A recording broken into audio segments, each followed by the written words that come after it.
Good day, family, good day.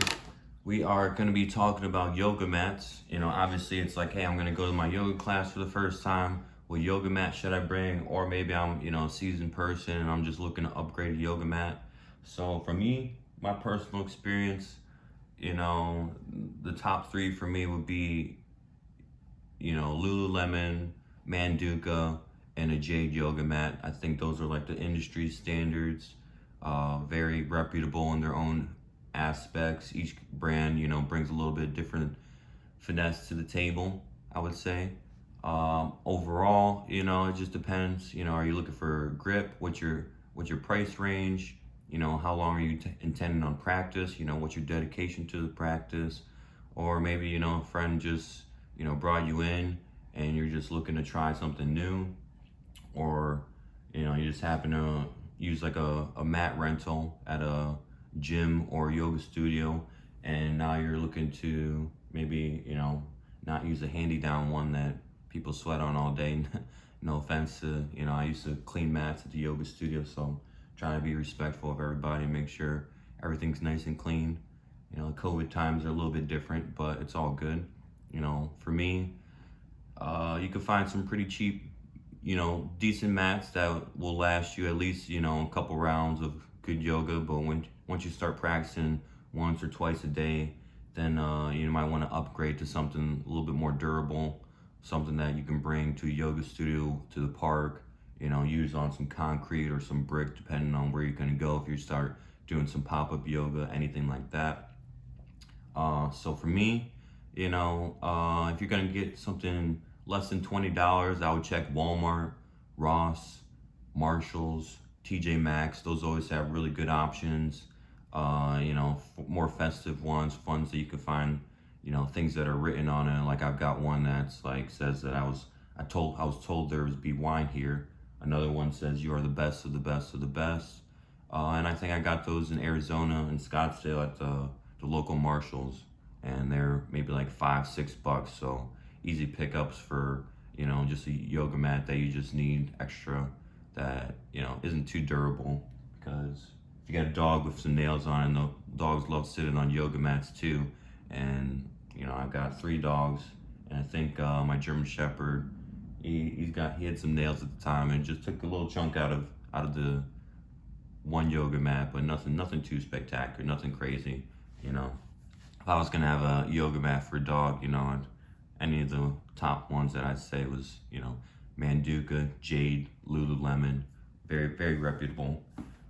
The best mat though, straight out the box for hand and feet grip though, I would have to go with, Lululemon's really good. The Manduka ones, they say that you should probably wash them the first time. You could put them in the shower. You can give them a little salt scrub just to get that initial film protective layer off.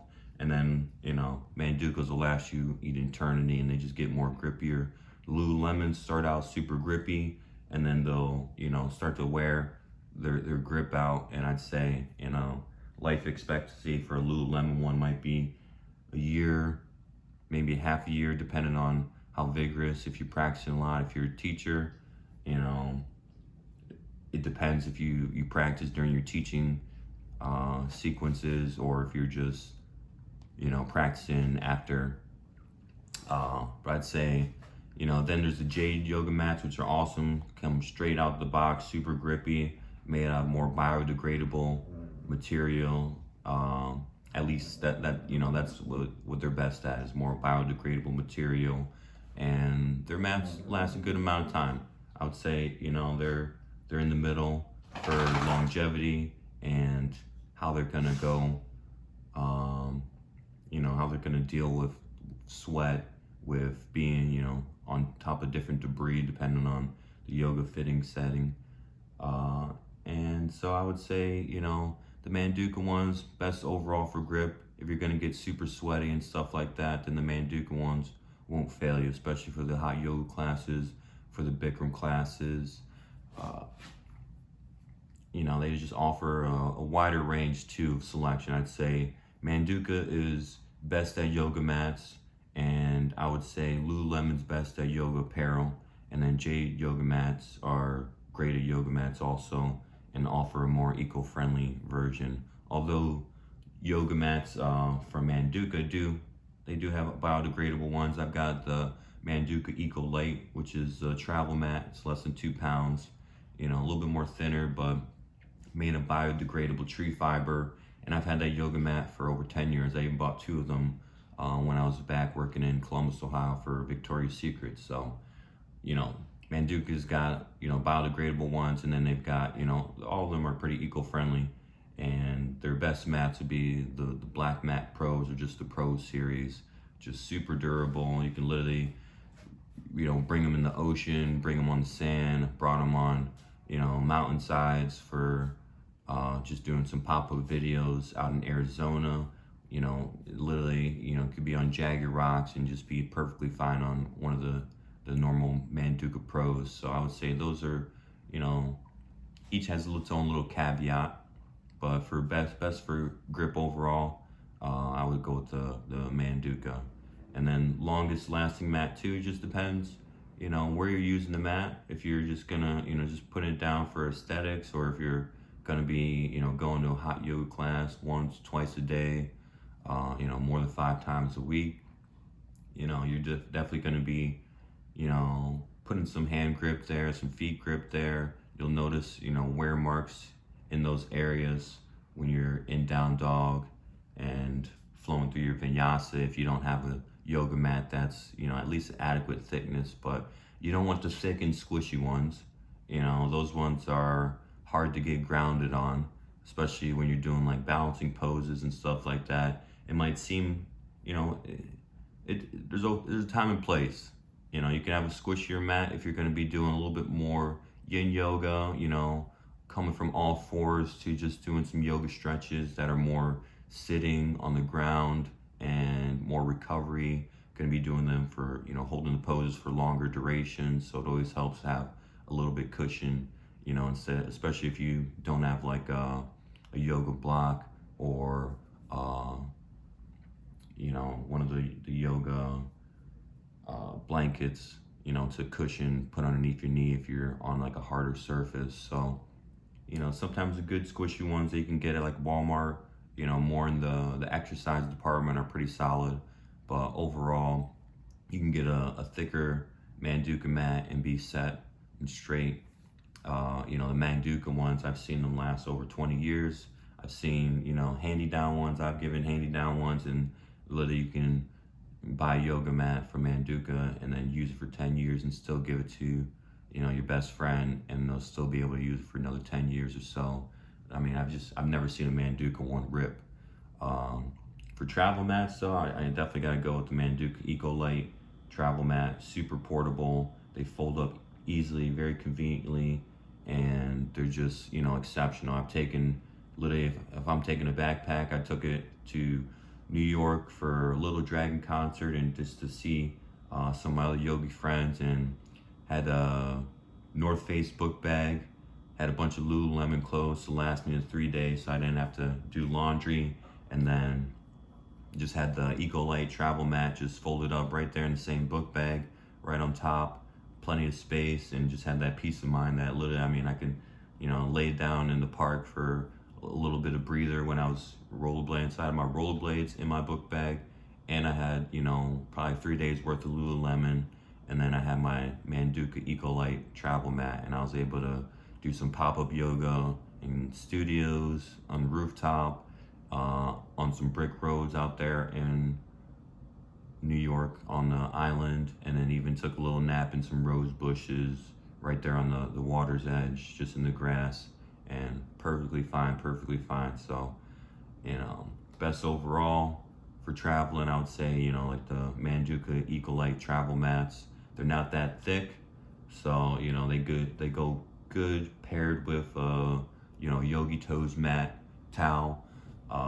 And then also another thing to remind yourself is that they don't have like extra large size Eco Light travel mats. So sometimes, you know, I'm 6'1", and if I laid on the Eco Light mat, I'm definitely hanging off of it, but it's better than nothing. And it's so thin that, I mean, when I put my hands down shoulder width apart, you know, my fingertips will be off the edges, but still gives you that adequate grip as if, you're just like on the ground, but then you're on a yoga mat too. So definitely more for the, not, just a little bit more well-versed yogi, but still great for anyone going out there. It's just, I say if you're more well-versed yogi, you're just going to be a little bit more accommodating to the fact that it's not as comfortable or plush as a, extra large Manduka yoga mat or one of the cushionier ones, depending on the practice. It's definitely geared more towards travel instead of just like one particular yoga practice.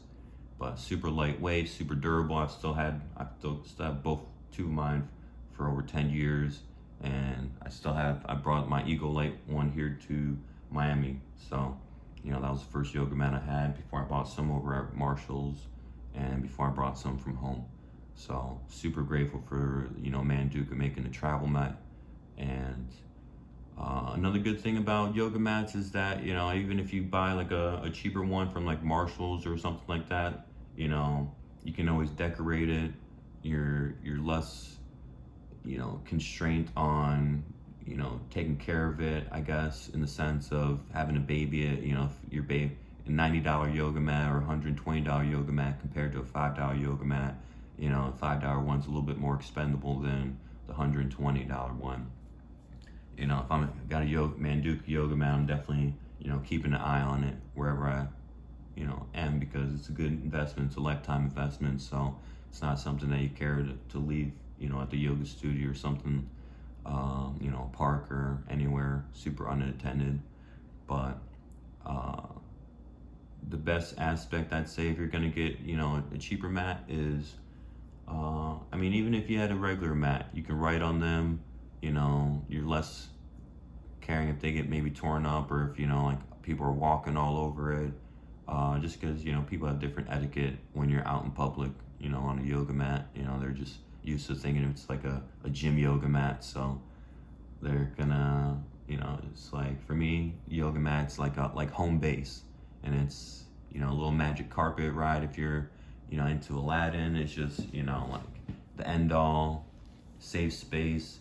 You go through so much stuff on your yoga mat, and it definitely becomes a good buddy for you, a good home base. At least it could be a crowded room, crowded convention center, anything like that. But if you have your yoga mat, that's literally just like marking off your land, your space, your personal boundaries, and it could be a very comforting and healing aspect. So especially if you've gone through some good teacher trainings or yin yoga classes, or just regular yoga classes, and you're in that mindset of just releasing a lot of toxic things, toxic energy cords, and you have that ability to draw that connection to being on your yoga mat, and your yoga mat giving you that opportunity to symbolically just release that stuff and deal with some of the stressors or the dis-eases that we might face throughout life. So a lot of fun things people do be writing on the mats, different mantras. Sometimes people have like post-it notes and stuff like that where you can write affirmations and intentions before your yoga practice. And I've done it during yoga teacher trainings too, and it's always definitely a cool aspect to write on your yoga mats. Like even my Manduka Eco Light yoga mats, one of them particularly I had for my first yoga teacher training, and I wrote like empowerment on it, and real big letters on the side of it, and it's still there on the yoga mat too. So it's just a good memory and a reminder, and it gives me that focus, that drishti to say, why am I here? Why am I showing up on my mat?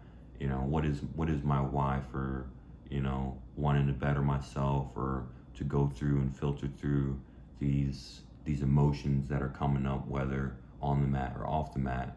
So yeah, the yoga mat it's symbolic from the sense of purpose and why we have it, and then it's also just a good buddy for road trips and traveling, going to new cities. So, there's plenty of ways also to carry the yoga mat. Many things. You can have nice yoga mat shoulder bag. Manduka's got them, Lululemon's got them. Some other brands have them as well. You can get something more simpler like a mat sling strap, where it's just maybe like sort of like bungees that wrap around one end and the other end, and then they've got one piece of fabric that connects them, so it's just a real simple streamlined type of strap. Or you can make an impromptu yoga strap like I used for the longest time. My favorite yoga strap is a football belt that I had from our high school football team, and it was like really nice. It was like our game day football belts, so it was made of like almost like a silk material, but just had one type of little like the double D ring hoops where you just loop it around, something super simple, so I could just cinch that right around my Manduka yoga mat, and just toss that strap over my shoulder with the yoga mat, and then that was good to go for me. I didn't have to have like a full sling or a full shoulder bag. Those are definitely convenient, especially if you're riding a bike or rollerblading, anything like that. I've also even just stuck my yoga mat, when I was first practicing in Columbus, Ohio, I would run to a yoga studio and I would just put it in a camelback and just cinch it real tight and just have the yoga mat sticking out the back of the top of the camelback, which was, more streamlined book bag. But if you cinch it real tight, the yoga mat fits perfect, especially if you put your hot yoga towels in there as well. So there's plenty of room and it keeps it nice and cinched and tight. So, overall, I'm just gonna have to go with the Manduka yoga mat. Second place, I'm gonna have to go with the Jade yoga mats, and then Lululemon coming up third, just because Lululemon is best at apparel. Like, I love their apparel. I've been, they got me into yoga, so hands down, I've got much respect for them for, keeping me in the game. And all my clothes, all my pants are Lululemon, so I, live and breathe that stuff. It's just so durable. But if I did one end-all yoga mat, it would have to be the Manduka, and I would have to go with the extra large if I had to get one, the Black Mat Pro. But they've got the Pro in so many colors and flavors that it's beautiful. And they've got a big square yoga mat too, so you can do more partner stuff. You can have a little yoga jam, acro yoga jam, anywhere you want. And the things are just durable as ever. They last for a lifetime, and they're just literally the best investment. So it's always a hard sell a little bit for someone to bite the bullet of purchasing over $80 or $120 for a yoga mat, and the extra long ones might get like over 130 or so. But they're a lifetime investment, and that's why I'm just like, hey, you can have my yoga mat, try it out, keep it, I'll get a new one. I know it's one thing that it just gives you the peace of mind. Your yoga mat's gonna be there, it's durable. It doesn't matter if someone walked all over, it doesn't matter if the car ran over, if it was in the mud, it's good to go. I won't even say that I even use a yoga mat for some traction in the snow before, just like getting caught in a blizzard and not having any solid ground. So it's just amazing how beneficial it can be and how underrated it is. But appreciate you guys. Try out as many yoga mats as you possible. It depends what your practice is. If you're doing hot yoga, if you're doing Bikram, if you're doing Ashtanga, more recovery, and then where you are in your yoga practice. If you're a beginner, if you're wanna establish a more pronounced yoga practice, or if definitely depending on any physical ailments or bone, muscle, joints, the health of those all play a factor in which mat you should choose, or which mat at the time you should choose. But you can even always double up mats. Like, you can have the mat with the mat towel And then you can also have, you know, aside from a mat towel, you can have 2 mats. Like, so sometimes if I, you know, want to have a little bit more cushion, I can toss my Eco Light mat on top of a thicker mat and then still have the grip of my Eco Light, but then I've got the cushion of a thicker mat, you know, depending on the flooring. And if my knees are sore, or, you know, the joints are just hurting a little bit much, or there's not, you know, a bolster or a yoga blanket. So plenty of options. I would, you know, overall, Manduka's number one. But aside from that, if you just get into the practice, I would hit up a, you know, Walmart, Ross, Marshalls, TJ Maxx. Especially sometimes at those stores you can find a Manduka one. Even Dick's. Dick's will have some Manduka mats as well too. But you know, Walmart goes for the more price conscious. Dick's goes for, you know, name brand. And there's Guyam also, not to disclude them.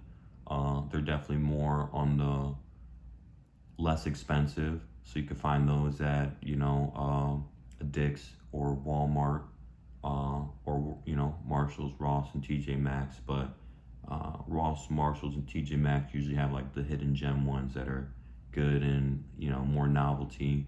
So they might just, you know, it's always fun to have a nice little saying on your yoga mat to pick you up after you've been having a stressful day and, you know, you want to decompress a little bit. It's always nice to have you know, that joke come to you. So try them out as much as you can. Have a great time with it. You know, just enjoy being in the yoga experience. Enjoy trying as many teachers as you can. You know, if you have the opportunity to purchase your own mat, especially if you're practicing at a gym or yoga studio, you know, it's always a better option. And at least, you know, purchase, you know, start with like the $5-10 mats and then go from there. You know, definitely no issues with using the mat rentals, but sweat is sweat. And, you know, I was a karma yogi cleaning up everything like that, but it's always, you know, just better bring your own equipment. So namaste, family. Appreciate you all. Have a tremendously great yoga experience, and we will catch you on the next episode for certain. Appreciate you. Much love. Barkley says hi, and much love. Later.